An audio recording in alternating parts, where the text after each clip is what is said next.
नमस्कार, स्वागत है आपका हमारे चैनल हिंदी टीवी पर। अगर आप हमारे चैनल पर नए हैं या पहली बार हमारे चैनल की वीडियो को देख रहे हैं तो हमारे चैनल को सब्सक्राइब ज़रूर कर लें और हाँ, वीडियो को लाइक ज़रूर करें।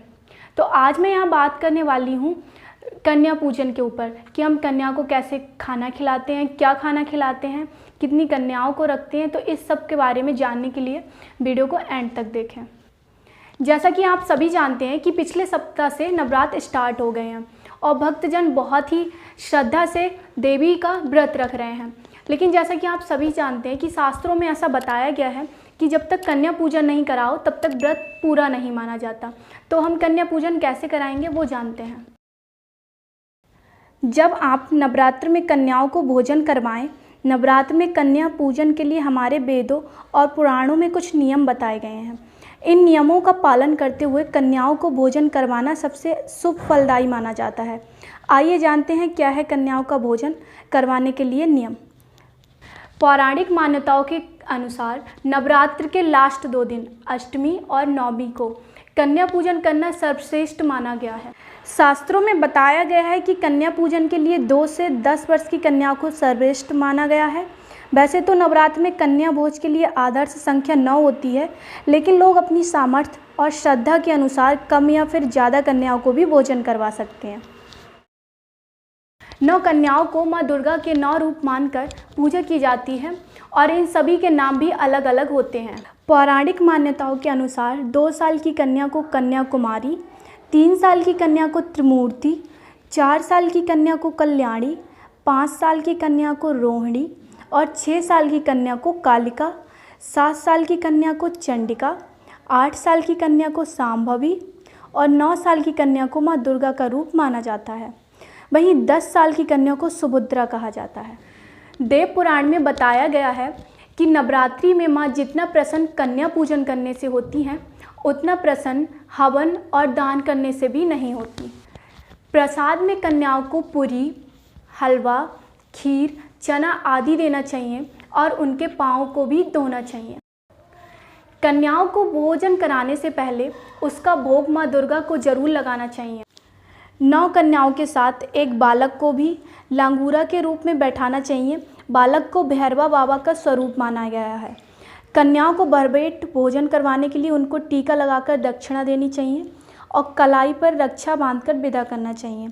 विदा करते वक्त उनके पैर छूकर आशीर्वाद जरूर लें। कन्या पूजन नवरात्र के किसी भी दिन कर सकते हैं, लेकिन ज़्यादातर लोग अष्टमी और नवमी को सर्वश्रेष्ठ मानते हैं। माता रानी का स्वरूप माने जाने वाली कन्याओं की पूजा के बिना 9 दिन की शक्ति पूजा अधूरी मानी जाती है, क्योंकि माँ हवन, तप और दान से इतनी प्रसन्न नहीं होती जितनी कन्या पूजन से होती हैं। कुछ लोग उपवास के अंतिम दिन यानी नवमी तिथि को कन्या पूजन करने का संकल्प लेते हैं और कन्या भोज के बाद ही नवरात्र समापन हो जाते हैं। लेकिन ध्यान रहे, कन्या पूजन के कुछ नियम भी होते हैं जिनका ध्यान रखना बहुत आवश्यक होता है। अगर आप भी कन्या भोजन कराने जा रहे हैं तो जानिए कुछ अवश्य बातें और नियम। कन्या पूजन करने से माँ भगवती की कृपा प्राप्त कर सकते हैं, क्योंकि इनमें आदि शक्ति का वास होता है। कन्या पूजन के दौरान ध्यान रखें कि कन्याओं की उम्र 2 से 10 साल की उम्र की बीच होनी चाहिए। इसके साथ ही एक बालक को जरूर आमंत्रित करें, क्योंकि ये बालक बटुक, भैरव और लांगूरा का रूप माना जाता है। आदि शक्ति की सेवा और सुरक्षा के लिए भगवान शिव ने हर शक्तिपीठ के साथ साथ एक भैरव को रखा हुआ है, इसलिए देवी के साथ इनकी पूजा भी जरूरी मानी गई है।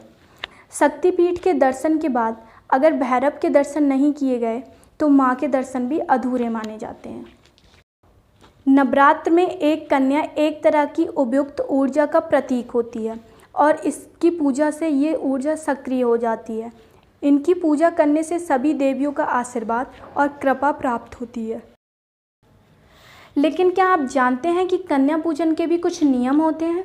मान्यता है कि अगर इनका पालन किया जाए तो देवी माँ अत्यंत प्रसन्न होती हैं और मनचाही इच्छा पूरी करती हैं। तो आइए जानते हैं कि कन्या पूजन के क्या नियम हैं। नवमी तिथि के दिन कन्या पूजन करने से पहले घर को साफ सुथरा कर लें। अपने किचन को साफ करें। जहां आप भोजन बनाने वाले हैं कन्या भोज के लिए, उस जगह को साफ करें। क्योंकि उस जगह को इसलिए साफ़ किया जाता है कि जो कन्याएं भोजन करने आने वाली होती हैं वो स्वयं माता का रूप मानी जाती हैं। इसीलिए पहले घर को साफ़ सुथरा कर लेना चाहिए, तभी कन्या पूजन का आपको फल मिलता है। कन्या पूजन में 9 कन्याओं के साथ साथ एक बालक का भोज कराना उत्तम माना गया है। लेकिन अगर संभव नहीं हो पाता है, अगर आपके अंदर सामर्थ्य नहीं है या आपके घर की स्थिति नहीं है कि आप कन्याओं को भोजन नहीं करा पा रहे हैं, तो 1 या 2 कन्याओं को भोजन अवश्य कराएं। कन्या पूजन से पहले कन्याओं और उस बालक के पैर जो हैं दूध या पानी से अपने हाथों से साफ करें, क्योंकि इसको माता रानी की सेवा मानी जाती है। उसके बाद में उनके पैर छूने के बाद उन्हें एक साफ स्थान पर बिठाएं। कन्याओं को खीर, पूड़ी, हलवा, चना इत्यादि खिलाएं। फिर माथे पर अक्षत, फूल, कुमकुम का तिलक लगाएं। इसके बाद उनको दान में रुमाल, लाल चुनरी, फल, खिलौने आदि भेंट स्वरूप दें और उनके चरण छूकर आशीर्वाद लें। इसके बाद उनको खुशी खुशी विदा करें। ऐसा कहा गया है कि विधि विधान से कन्या पूजन करने से नवरात्र के व्रत का पूर्ण फल मिलता है और माता रानी प्रसन्न होकर सारी मनोकामनाएं पूरी करती हैं। शारदीय नवरात्रि हो या वासंतिक नवरात्रि, देवी माँ की पूजा तब तक नहीं मानी जाती जब तक कि कन्या पूजन ना हो जाए। पिछली साल की तरह इस साल भी कोरोना के बीच कन्या पूजन कराया जाएगा। अगर आप बाहर से कन्याओं को अरेंज नहीं करा सकते, अगर आपको बाहर से कन्याएं नहीं मिल पा रही हैं, तो आप अपने ही घर में अपनी बेटी भतीजी को कन्या पूजन करा सकते हैं, उनको कन्याओं की जगह ले सकते हैं। लेकिन आपको पूजन से पहले ये संकल्प लेना पड़ेगा कि मैं अपनी पुत्रियों को देवी का रूप मानकर इस पूजन को संपन्न करती हूँ या करता हूँ। कन्या को भोजन कराएं और जो भी दान देना हो उसे देवी भाव से भेंट करें और उस भेंट पर अपना अधिकार न दिखाएं और ना ही किसी महिला का अपमान करें। अगर घर में कन्या नहीं है तो माता को ध्यान में करते हुए कुछ हिस्सा गाय को खिला दें। धार्मिक मान्यताओं के अनुसार नवरात्रि में दुर्गा अष्टमी और महानवमी के दिन हवन करने से शुभता में वृद्धि होती है और घर का वातावरण सकारात्मक ऊर्जा से भर जाता है। ऐसा माना जाता है कि यदि आपके पास बुरी आत्मा इत्यादि का प्रभाव है तो हवन प्रक्रिया इससे आपको मुक्ति दिलाती है।